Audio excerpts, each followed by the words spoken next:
Ó lágbára o. Alhaji Istijabah tó jẹ́ kan lára àwọn ọ̀gá nínú ẹgbẹ́ nurtw tó ti fi ohun ọ̀rọ̀ ránṣẹ́ sí Olúọmọ pẹ̀lú àwọn ọmọ Olúọmọ nation pátápátá. Ọ̀rọ̀ yìí mà lágbára o. Nínú fọ́nrán yìí ẹ máa gbọ́ òkò ọ̀rọ̀ tí Istijabah tún jùlù àwọn Olúọmọ nation pẹ̀lú ọ̀gá wọn ìyún Olúọmọ. Bẹ́ẹ̀ ló sì yin Tafa Sego wípé ọ̀gá àtàwọn ìyún Tafa ń bẹ ní ìlú Morocco nílùú ọba níbi tó ti ń ṣiṣẹ́ àwọn iṣẹ́ kọ̀ọ̀kan lọ́wọ́, pé bákan náà àwọn táwọn jọ mẹ̀yìn ẹ̀ nípínlẹ̀ Èkó àwọn náà ń báṣẹ́ lọ lápá kan. Pé ṣùgbọ́n àwọn tó kù òṣì náà ń ṣe kán máa bóṣì wọn sọ òdòjọ́ alẹ́ kò tó yé wọn. Ọ̀rọ̀ yìí àbí mi ọ̀rọ̀ àwọn ọmọ National Union lẹ́nu lọ́lọ́ yìí ó ti wá di nǹkan gidigidi.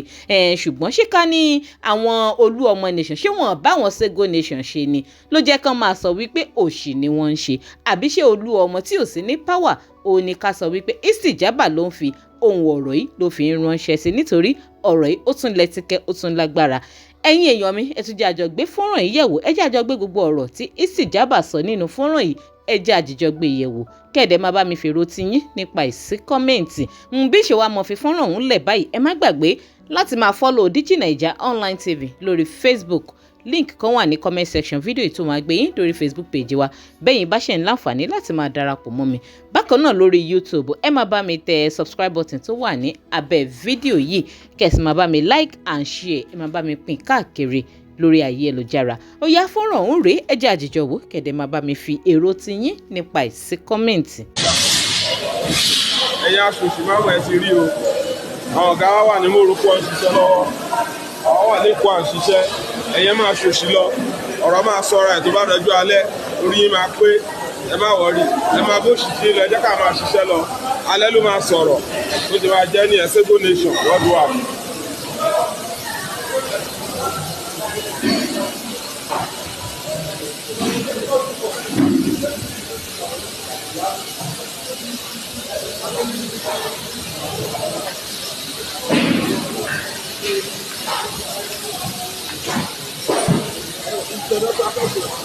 Ẹ̀yin lọ fi ṣe bẹ́ẹ̀ ni lọ fi ṣe.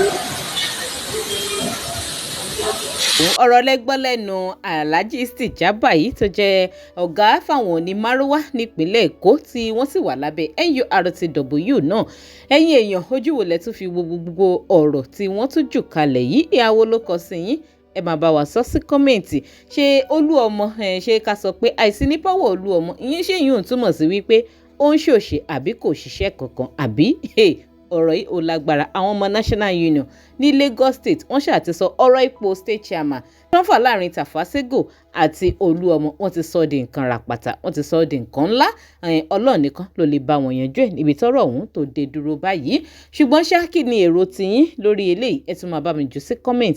Ẹ má gbàgbé láti máa follow DIGINAIJA online TV lórí Facebook. Link tó wà ní comment section fídíò yìí ó máa gbé yín lórí Facebook page wa. Lórí YouTube ẹ máa tẹ subscribe button tó wà ní abẹ́ fídíò yìí, kẹ́sì máa bá mi like and share kó máa lọ káàkiri lórí ayélujára. Ká tó pàdé láyọ̀ àti àlàáfíà, ó dàbọ̀.